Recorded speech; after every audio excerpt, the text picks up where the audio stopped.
Olá pessoal, muito boa noite.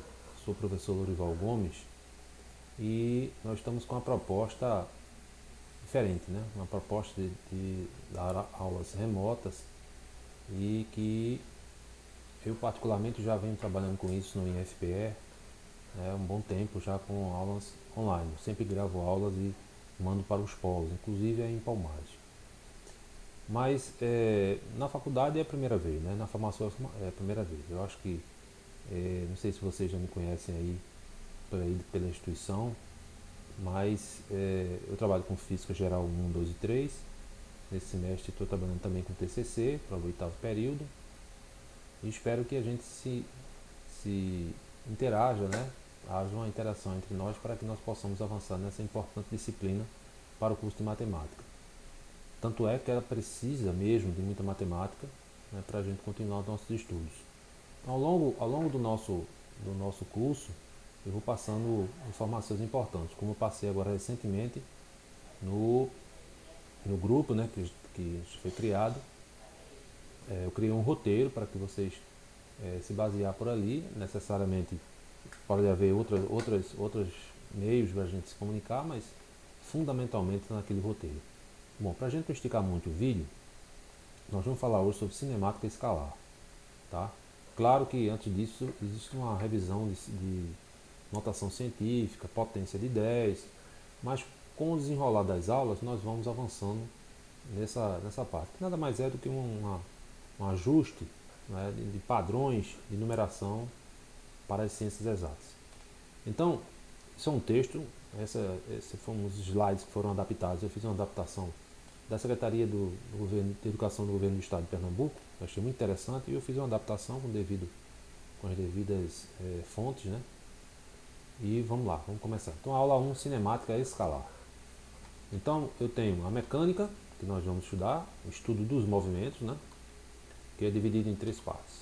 Eu tenho a cinemática, que estuda os movimentos sem se preocupar com as causas, né? Eu não quero saber o que foi que aconteceu com aquele fenômeno, e sim estudar apenas os movimentos. Eu tenho a dinâmica, que estuda as causas dos movimentos, ela tem os movimentos e quer saber o porquê aconteceu determinado fenômeno. E eu tenho a estática, que estuda o equilíbrio, né, dos corpos. Ok? Então eu tenho a cinemática como definição, é a parte da mecânica que estuda o movimento dos corpos ou partículas sem levar em conta o que os causou. Então, como eu tinha dito, a cinemática é a parte da mecânica que estuda o movimento, as causas que fizeram com que aquele corpo entrasse em movimento ou não me interessa por enquanto na cinemática. A cinemática ela é desdobrada em dois pontos. Primeiro, ponto material. O que é ponto material? Então, ponto material, vocês vão ver isso muito ao longo dos exercícios. Um ponto material, tá? Então, o que é ponto material? São corpos de dimensões desprezíveis, comparadas com outras dimensões, dentro do fenômeno observado. Chamaremos um ponto material de móvel. Por exemplo, um automóvel que se desloca ao longo de uma rodovia. Então, esse automóvel está ao longo de uma rodovia, que é uma, uma parte extensa, né, uma estrada. Aquele automóvel, na verdade, é um ponto material que está deslocando ali. Então, as dimensões desse automóvel em relação à rodovia se tornam desprezível, tá? Observe que eu usei o termo em relação a. Então, em referente a alguma coisa. Então, essa é a definição mais fluida de ponto material. Existem diversas definições, tá? Então, esse é o primeiro ponto. O segundo ponto, tá, mais exemplos, né? Ou seja, um caminhão em relação ao campo de futebol. Eu tenho um campo de futebol, 100 metros de comprimento, então está um caminhãozinho lá no cantinho.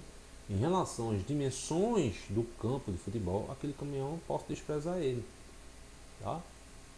Logicamente, se um caminhão estiver perto da gente, a gente vai poder desprezá-lo pelo tamanho dele. Mas em relação ao campo de futebol, em relação a colocar um caminhão dentro do Maracanã, por exemplo, então, num cantinho fica lá, tem um ponto material, as dimensões dele são consideradas desprezíveis.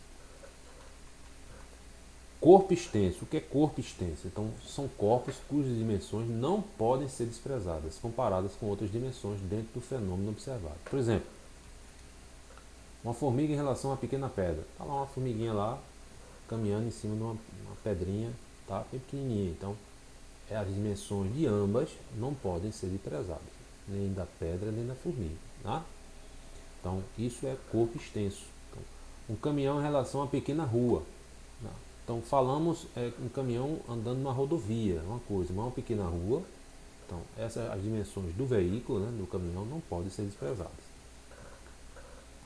Atenção, observe que ser ponto material ou corpo extenso depende do referencial de observação, certo? Então, é referente a alguma coisa, depende do tamanho do outro objeto que nós estamos referendando para saber se é um ponto material ou um corpo extenso. Trajetória é o caminho percorrido pelo móvel, tá? Então, tudo que percorrendo em alguma trajetória, certo? E para definir uma trajetória é preciso um ponto de partida para a observação, chamado de marco zero da observação. Toda trajetória depende do referencial adotado. Então, eu tenho uma estrada, certo? Um carro anda por uma estrada e se eu adoto o sentido, por exemplo, Recife-Palmares, como meu sentido positivo, todos os carros que estão, todo veículo, né, que está caminhando no sentido Recife-Palmares terão uma trajetória positiva porque eu determinei, certo?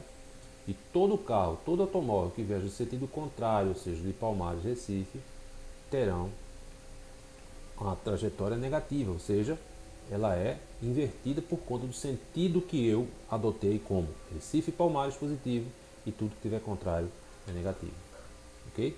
Então eu tenho aí uma interessante movimentação. Eu tenho um avião, um caça lá, um movimento, né? E ele, em determinado movimento, ele solta um projétil, uma bomba lá. Então é interessante que para as pessoas que estão dentro do caça, piloto e o seu copiloto, ele vendo lá de cima lá da cabine lá, a bomba sai em linha reta, tá certo?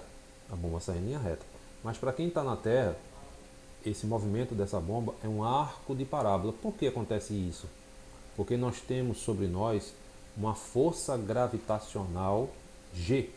Então, quando a Terra vai girando, isso aí é mais uma prova de que a Terra gira em torno do seu eixo, né?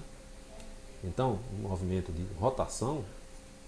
Então eu tenho que, como a Terra está girando, e o avião está no mesmo está na Terra, né, sob a mesma gravidade, então quando ele passa e solta um projétil, dentro do referencial do avião, a trajetória da bomba é uma reta, mas para quem está do lado de fora, devido ao movimento da Terra e o sentido da força gravitacional para baixo, que empurra os corpos para o centro da Terra, né, então essa trajetória dessa bomba é um arco, né, de uma parábola. Tá? Muito interessante esse caso aí, tá certo? Então aquele G, na verdade, é a aceleração gravitacional. Lembrando, gente, que todos eles lá que vocês estão vendo aí no seu cantinho à direito aí, que tem um endereço, né? Um site ali, www.lourivalgomes.com.br. Esse site é o meu site, minha homepage, que vocês vão encontrar diversas coisas, tá? Dentro delas, vocês vão encontrar uma apostila de mecânica parte 1 e vocês vão baixar essa apostila gratuitamente, onde tem todo esse conteúdo que eu estou falando aqui para vocês e muito mais, tá? Até Física 2 a gente vai usar a parte 1, depois a gente vai entrar na parte 2, certo? Então é interessante a gente continuar. Então todos os exercícios que a gente trabalhar vai ser na apostila, é bom que você já tem um referencial didático para se basear. Então atenção, observe que quem estiver dentro do avião verá o objeto cair em linha reta e quem estiver na Terra verá um arco de parábola. Posição, então é a localização do móvel na trajetória medida em relação a um ponto que será a origem dos espaços. Então representaremos a posição ou espaço usando a letra S, tá? S de espaço, né? Space, espaço. Eu tenho uma reta aí, ó, onde eu tenho dois móveis caminhando no mesmo sentido, tá certo? Então eu tenho aí as demarcações da estrada, 0, 10, 20 e 35 quilômetros, tá certo? Então, a posição deles em quilômetros. Observe que eles estão na mesma direção e no mesmo sentido da pontinha lá da flecha lá. Então eu tenho que a posição 1 é igual a 10 km, S1 é igual a 10 km, A posição 2, 35 km, S2 igual a 35 km, tá certo? Então eu tenho aí, e um móvel, né? Aliás, é um móvel, é um veículo que passou no ponto, perdão, é um veículo que passou no ponto 10, S1 igual a 10 km, e depois no ponto 35 km, marco 10 e marco 35 km, ok? Determinada trajetória. Eu tenho aí, atenção, quando a posição de um móvel se altera em relação ao referencial no decorrer do tempo, dizemos que o corpo encontra-se em movimento, certo? Então, existem três pontos, três dimensões. Se uma dessas dimensões entrar em movimento, esse corpo deixa do estado de repouso para passar do estado em movimento, ok? Então, quando a posição do móvel não se altera em relação ao referencial no decorrer do tempo, dizemos que o corpo se encontra em repouso, tá certo? Então, se esse automóvel não se altera em relação ao referencial no decorrer do tempo, dizemos que o corpo encontra-se em repouso. Interessante que você está dentro de um ônibus ou dentro de um trem, tá certo? Então, para quem está dentro do trem, você está lá em pé ou sentado lá dentro do trem, aquelas pessoas que estão sentadas igual a você dentro do trem estão em repouso. Mas uma pessoa que está do lado de fora observando o movimento desse trem ou desse ônibus, vê o trem ou o ônibus e vocês em movimento. Então, tudo depende do referencial. Deslocamento. Então, é a variação da posição do móvel em um referido intervalo de tempo, representado por S, certo? Aliás, delta S, tá? Esse é o deslocamento. Delta S, o delta significa posição final menos posição inicial. Tem aí, ó, delta S é igual a S menos S0, onde S é a posição final e S0 é a posição inicial. Tá? Exemplo, eu tenho aí, ó, tá atrapalhando um pouquinho a câmera, vou tirar ela para cá, tá? Eu tenho aí os pontos, né? Marco 10, 20, 30, 40, né? Aí, ó, o automóvel passando ali nas posições S igual a S0. Delta S igual a 35 menos 10, então aquele intervalo de 25 km. Ok? Então, vou posicionar aqui. Vamos lá. Velocidade escalar média. Então, a velocidade escalar média, tá? A razão entre o deslocamento sofrido pelo móvel em dado intervalo de tempo, chamaremos de velocidade escalar média e representaremos pela equação abaixo. Então, observe, deslocamento sob intervalo de tempo é velocidade escalar média. Então, eu tenho aí o automóvel, as suas posições, eu tenho a velocidade média como ΔS sobre ΔT. Ok, gente? Então, a primeira equação para a gente construir o nosso conhecimento. Então, tudo que se desloca, né, em função de um determinado tempo, eu tenho velocidade média. Quando eu faço essa razão, ou seja, a divisão entre essas duas unidades, eu tenho a velocidade média, que pode ser em metro por segundo, pode ser quilômetro por hora, né, milhas por hora, lá nos Estados Unidos, né, ou milhas náuticas para quem trabalha nas águas, a distância percorrida nas águas. Então, tudo que se desloca em função do tempo, quando eu divido essas unidades, eu tenho a velocidade média. Lembrando que a unidade padrão no Sistema Internacional de Unidade, a velocidade é medida em metro por segundo. Então, tem aí, a velocidade média do Sistema Internacional, o SI, é em metros por segundo. Então, lembre-se que, para transformarmos km por hora em metros por segundo, basta dividir o número por 3,6.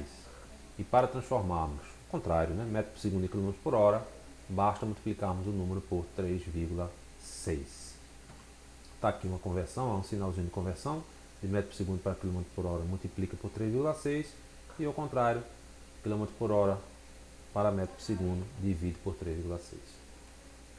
Eu tenho aí, ó, uma prova para a gente ilustrar melhor a velocidade média de um corpo, né? Então, ó, eu tenho uma prova de 100 metros rasos para homens, né? Uma imagem de uma Olimpíada. Então, tenho 4 corredores, dentre eles um bem famoso que é o Usain Bolt, é o campeão mundial dos 100 metros rasos. Então, podemos considerar a velocidade de um atleta como constante em algum intervalo de tempo em uma prova de 100 metros? É uma pergunta interessante, né? Às vezes as pessoas não sabem que a velocidade dele, média, Pode ser medida assim. Então vamos calcular a velocidade dele, sabendo que meu deslocamento, ΔS, foi 100 metros, e qual foi o intervalo de tempo que ele realizou essa prova. Então, vamos ver.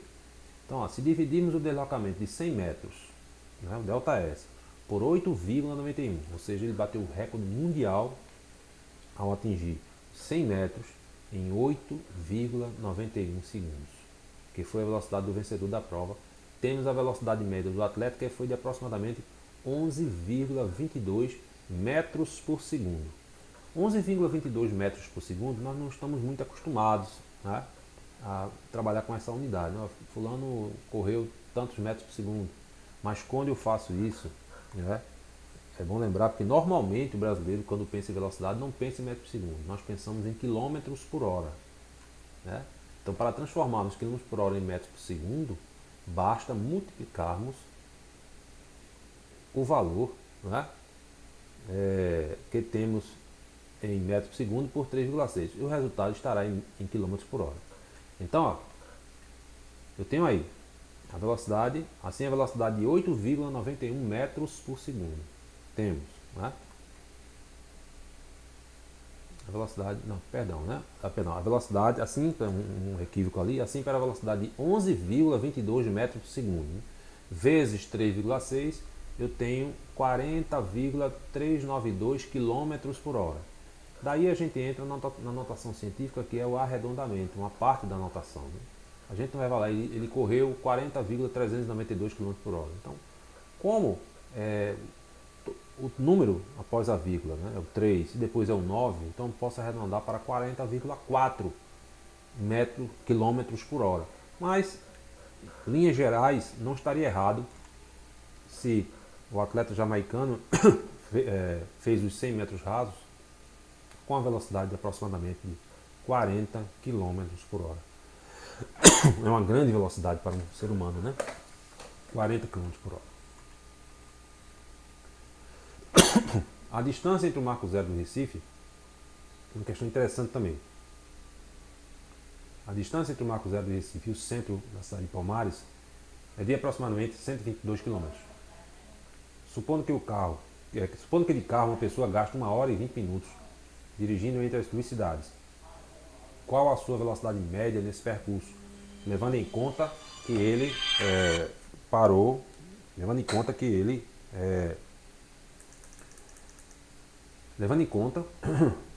parou 10 minutos para um posto de gasolina. Então vamos ver como é que funciona isso, né? Beleza, vamos lá. Então eu tenho aí uma representação, as duas cidades, Recife, centro do Recife, né, ali no Marco Zero, né? Marco Zero do centro do Recife, e o centro de Palmares, né? Centro de Palmares. Então quando a gente sai do Marco Zero, e 122 km é medido do Marco Zero, né? Do centro do Recife até o centro de Palmares são aproximadamente 122, 123 km, tá certo? Lembre que ele parou 10 minutos para um posto de gasolina, descansar, tomar uma água, certo? Então, a distância 122 km, de carro uma pessoa gasta 1 hora e 20 minutos dirigindo entre as duas cidades. Vamos ver como é que a gente resolve isso aí. Então, ó, eu tenho resolução. Velocidade média é uma grandeza física, o tempo em que o motorista foi parado faz parte do evento, logo deve ser incluído. Vamos ver isso, né? A velocidade média é uma grandeza física. O tempo que o motorista foi parado faz parte do evento, logo deve ser incluído, tá? Isso é um detalhe importante. Então, ó, tem 122 km é o ΔS, 1 hora e 20 minutos, mais 10 minutos, que é o tempo que ele foi parado, 1 hora e 30. Ora, 1 hora e 30 é 1 hora e meia, né? Ou seja, 1,5 horas. Então, fazendo a divisão, ΔS sobre ΔT, velocidade média, 122 por 1,5, eu tenho aproximadamente 81,33 km por hora, certo? Foi a velocidade média desse carro durante esse percurso, tá? Então, quem não entender, então depois, né, eu vou deixar o texto base, vou deixar uma lista de exercícios que vou marcar na apostila, vou passar pelo grupo, né? Vocês vão fazer tais exercícios marcados na apostila. E aí vocês vão ter um prazo lá de 72 horas, de 3 dias, para me enviar via e-mail ou via WhatsApp esses exercícios, tá? para que a gente possa corrigir e avaliar, né? E colocar uma pontuação. Lembrando que toda avaliação, todos os exercícios são avaliáveis, ou seja, terá uma nota. Lembrando que a nota para a prova, primeira e segunda variação, será de 0 a 10. Ok?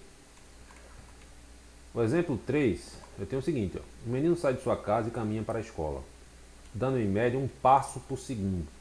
Se o tamanho médio do seu passo é de 40 centímetros e se ele gasta 5 minutos no trajeto, a distância entre a sua casa e a escola é em metros de... Então, vamos ver, né? A resolução.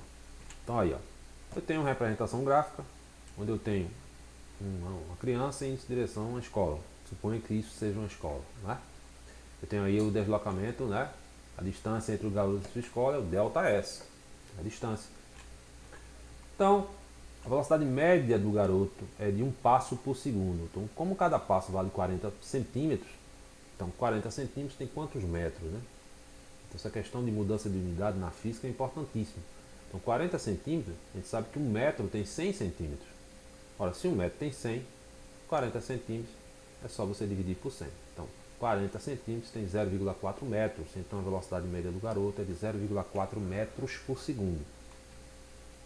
O tempo de deslocamento do garoto até a sua escola é de 5 minutos. E cada minuto vale 60 segundos. Logo, o intervalo de tempo do deslocamento é de 60,5, que é igual, né? 60,5 é igual 60 vezes 5, que é igual a 300 segundos. Então, o tempo de deslocamento do garoto até a sua escola é de 5 minutos. Cada minuto vale 60 segundos. Logo, 60 vezes 5, né? 300 segundos. 5 minutos tem 300 segundos.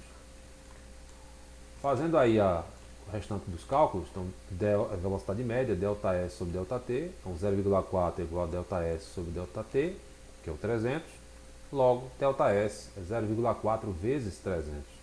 Esse ΔS, ou seja, a distância que o garoto percorreu, tem ali uma aproximação ali, né, de 120 metros da casa para a escola. Ok? Então a distância da casa do garoto até a sua escola é de 120 metros. Aí entramos na parte importante, gente, que é a parte do movimento retilíneo e uniforme. Tá? O movimento retilíneo e uniforme, ele é caracterizado pelo MRU. Caracterizado por quê?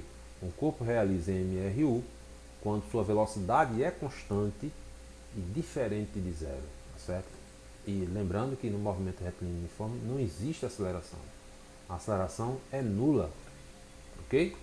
Então eu tenho aí os automóveis, a sua marcação, a função horária que representa o movimento é dada por... Existe uma equação, uma única equação do movimento retilíneo uniforme, que é S igual a S0 mais VT. Se você passar o S0 para o primeiro lado, eu tenho S menos S0. S menos S0 é ΔS. Não é isso? Então, S igual a S0 mais VT é uma função do primeiro grau. Se você pegar essa função aí, né, e compararmos com a função na matemática, essa função aí é chamada de função afim, ou seja, y é igual a x mais b, onde o x é o coeficiente angular, né, e o b é o coeficiente linear. Mesma coisa na função na física, S igual a S0 mais VT. S0 é o coeficiente linear e o V é o coeficiente ali, o angular, certo? Então, eu tenho aí um gráfico dessa função, tá certo? O gráfico dessa função é uma função de primeiro grau, que pode ter, claro que vai ser uma reta, né? Função afim, é primeiro grau, então ela pode ter uma inclinação para cima ou pode ter uma inclinação para baixo, tá certo? E vamos estudar mais na frente, a nossa próxima aula é a aula, antes disso eu vou fazer uma aula sobre notação científica, né? Falei só cinemática porque é o conteúdo programático que a gente tem que seguir. A outra aula eu falo inicialmente de notação científica, depois a gente faz o estudo gráfico dessa função aí, tá certo? Então as definições de movimento retilíneo uniforme, quais são os tipos de movimento? Então eu tenho dois tipos de movimento. Então no movimento retilíneo uniforme ele pode ser progressivo, ou seja, é aquele cujo deslocamento do móvel se dá no sentido da retração da trajetória. Então observe que os dois bonequinhos ali estão indo a favor da seta. Então ele está realizando um movimento progressivo, né? Esse deslocamento se dá no sentido da orientação da trajetória. Então toda a trajetória que foi orientada, Então eu oriento a minha seta para a direita. Então a minha setinha tem que colocar um positivozinho ali. Faltou colocar um maisinho no final da seta. Então aqueles dois bonequinhos estão indo a favor da trajetória. Então o movimento é progressivo. Sua velocidade é maior que zero. Seus espaços aumentam no decorrer do tempo. Né? Seu deslocamento aumenta no decorrer do tempo. Tá aí, tá? X, x0. ΔS aumenta no decorrer do tempo. E a velocidade é positiva. Eu tenho agora o movimento retrógrado. Então é aquele cujo deslocamento do móvel se dá no sentido contrário ao da orientação da trajetória. Eu tenho a minha seta, que é orientada para a direita, certo? Então os dois bonequinhos estão indo contrário, né? Estão indo contrário. Estão voltando. Então se eu orientei minha reta para a direita, então tudo que tiver para a direita é positivo. Tudo que tiver para a esquerda é negativo. Lembre-se daquele exemplo da distância Recife-Palmares. Se eu oriento minha trajetória como positiva, Recife-Palmares, tudo que tiver nesse sentido é positivo, tudo que tiver no contrário é negativo. O espaço ele vai diminuindo no decorrer do tempo e a velocidade é negativa. Tá? Mas existe velocidade negativa? Existe nesse caso, né? Quando o corpo ele está contrário à orientação da trajetória. Então, atenção, velocidade relativa. Né? O que é velocidade relativa? Então, dois corpos na mesma direção e sentido subtraem as suas velocidades. Né? Subtraem-se as suas velocidades. Dois corpos na mesma direção e sentido contrário somam-se as velocidades. Tá certo? Então, o que é velocidade relativa? A aproximação de corpos, com ou sem som. Tá? É muito comum nós, como estamos andando em um sentido e estamos indo de encontro a uma ambulância com a sirene ligada. Cada vez que ela vai se aproximando, o som vai ficando mais alto. Então significa que a velocidade, a minha velocidade mais a velocidade daquela ambulância estão sendo somadas. Né? Cada vez que se estiver no sentido contrário, aquele som vai diminuindo. Significa que as velocidades estão sendo diminuídas. Então através do som nós podemos comprovar isso. Certo? Velocidade relativa é isso. Se estão na mesma direção e sentido, tá? Somam-se, certo? Se tem mesmo sentidos contrários, subtraem as velocidades. Então, ó, tem aí dois exemplos. Ó. Dois móveis A e B de dimensões desprezíveis. Observe, dois móveis A e B de dimensões desprezíveis. Se são dimensões desprezíveis, são pontos materiais, né? Certo? Move-se em um movimento uniforme com velocidade VA igual a 25 e VB igual a 15, no mesmo sentido. No instante t igual a zero, os carros ocupam as posições indicadas na figura. Determine depois de quanto tempo A alcança B. Então observe que a distância entre eles é 100 metros. Tá? A distância entre eles é 100 metros. Então, em quanto tempo A vai alcançar B, sabendo que eles viajam na mesma direção e no mesmo sentido. Então foi o que a gente viu na velocidade relativa no slide anterior, né? Então, para mostrar, velocidade relativa. Dois corpos na mesma direção e no mesmo sentido subtraem-se as velocidades. Dois corpos na mesma direção e sentido contrário somam-se as velocidades. Tá certo? Então, vamos lá. Então tá aí. 100 metros é a distância que os separa. Então vamos lá, vamos à resolução. Então tem aí, ó. A velocidade relativa de VA menos VB é exatamente a diferença, porque eles têm a mesma direção, o mesmo sentido, estão caminhando no mesmo sentido. Então 25 menos 15, eu tenho 10 metros por segundo. Como o deslocamento vale 100 metros, eu tenho que a velocidade média entre eles, né, tá ali, ó, é ΔE sobre ΔT. Logo, né, 10, que é a velocidade média, igual a 100, que é a distância que os separa, dividido por ΔT, logo ΔT é 10 segundos. Então eu posso dizer que eles vão se encontrar ao longo de 10 segundos. Existe outra maneira de fazer esse problema. E você prova que isso é verdade, velocidade relativa, né? É usando a equação que eu vou mostrar no problema seguinte, tá? Então só você parar, eu vou colocar esse slide, transformá-lo em PDF e vou colocar no grupo também, para quem quiser a dúvida na hora aí, você pode acessar e ver a aula ali a qualquer hora, a qualquer momento. Tá bom? Então eu tenho 10 segundos é o tempo de encontro. Veja agora esse exemplo aí, exemplo 2. A distância entre dois móveis A e B vale 300 km. Eles andam um ao encontro do outro com velocidades constantes de 60 e 90 km por hora. Ao fim de quanto tempo eles se encontrarão? Então a distância, 300 km. Eles andam um ao encontro do outro, né? Então são velocidades diferentes. ok?